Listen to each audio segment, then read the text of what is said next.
નમસ્કાર, આપ જોઈ રહ્યા છો જીએસટીવી ન્યૂઝ અને આપની સાથે હું છું લખમા. બુલેટિનની શરૂઆત કરીશું એક મહત્વપૂર્ણ સમાચાર મળી રહ્યા છે તેનાથી. અંબાજી નજીક યાત્રિકો ભરેલી બસ ઉપર પથ્થરમારો થયા હોવાની જાણકારી, જેમાં પાનસા ગામ નજીક અંબાજીથી મહેસાણા જતી લક્ઝરી બસ ઉપર પથ્થરમારો થયો હતો. ભક્તો દર્શન કરી અને પરત જતા બસ ઉપર પથ્થરમારાની ઘટના બની હતી. કેટલાક અસામાજિક તત્વોએ ગાડીના આગળના કાચ પણ તોડી નાખ્યા હતા.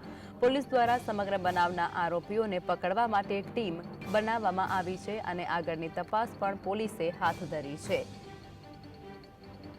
સમાચાર જે પ્રમાણે મળી રહ્યા છે તે અંતર્ગત અંબાજી ખાતે જે યાત્રાળુઓની બસ હતી તેના પર પથ્થરમારો કરવામાં આવ્યો છે. અંબાજી નજીક યાત્રિકો ભરેલી 3 જેટલી બસ ઉપર પથ્થરમારો કર્યા હોવાની ઘટના.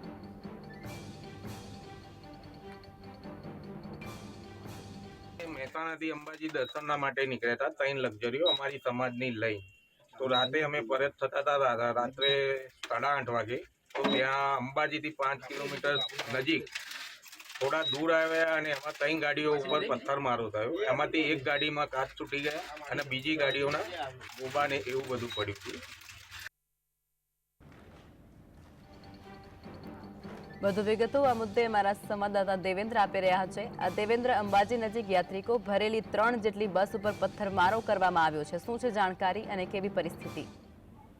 જી, ચોક્કસપણે કહેવામાં આવે તો મહેસાણાથી 3 લક્ઝરી બસો જે માતાજીના દર્શન શક્તિપીઠ અંબાજીમાં માતાજીના દર્શનાર્થે આવી હતી. માતાજીના દર્શન કરીને પરત રાત્રિના સમયે તે પોતાના વતન મહેસાણા જતા હતા ત્યારે અંબાજી નજીક આવેલા પાનસા ગામે આ પથ્થરમારાની ઘટના બની છે અને અમુક અસામાજિક તત્વોએ 3 લક્ઝરીઓ ઉપર પથ્થરમારો કર્યો હતો અને જેમાંથી જે લક્ઝરીઓ છે તેમાંના આગળના ભાગના કાચ અને વચ્ચેના ભાગના કાચો પણ તૂટ્યા હતા અને હાલ કહી શકાય કે યાત્રિકોને કોઈ પ્રકારની કોઈ ઈજાગ્રસ્ત નહીં થયા, પણ કહી શકાય કે આ વારંવાર એવી પથ્થરમારાની ઘટનાઓ અગાઉ પણ બનેલી છે અંબાજી નજીક અને આ વારંવાર એવી ઘટનાઓ બનતી હોય છે ત્યારે પોલીસ ઉપર પણ શંકા જતી હોય છે અને સવાલો ઉભા થતા હોય છે. ત્યારે વધુ એક ગઈ રાત્રે આ પ્રકારની પથ્થરમારાની ઘટના બની છે જે અંબાજી નજીક પાનસા ગામે બની છે અને 3 લક્ઝરીઓ ઉપર જે માતાજીના દર્શનાર્થે આવ્યા હતા અને દર્શન કરીને પરત જે પોતાના વતન મહેસાણા જતા હતા ત્યારે અંબાજી નજીક આવેલા પાનસા ગામે આ પથ્થરમારાની ઘટના બની છે. ત્યારે અંબાજી પોલીસે અલગ અલગ પ્રકારની ટીમો બનાવી છે અને તે સામાજિક તત્વો જે ગુનાહિત પ્રવૃત્તિઓમાં સામેલ છે તેમાં પકડવાની કવાયત હાથ ધરી છે. જી દેવેન્દ્ર, જે પ્રમાણે આપ જણાવી રહ્યા છો કે લોકોને કોઈ ઈજા નથી પહોંચી, પરંતુ પોલીસ જે પ્રમાણે તપાસ કરી રહી છે, કોઈ ખુલાસો થવાની શક્યતા ખરી આમાં?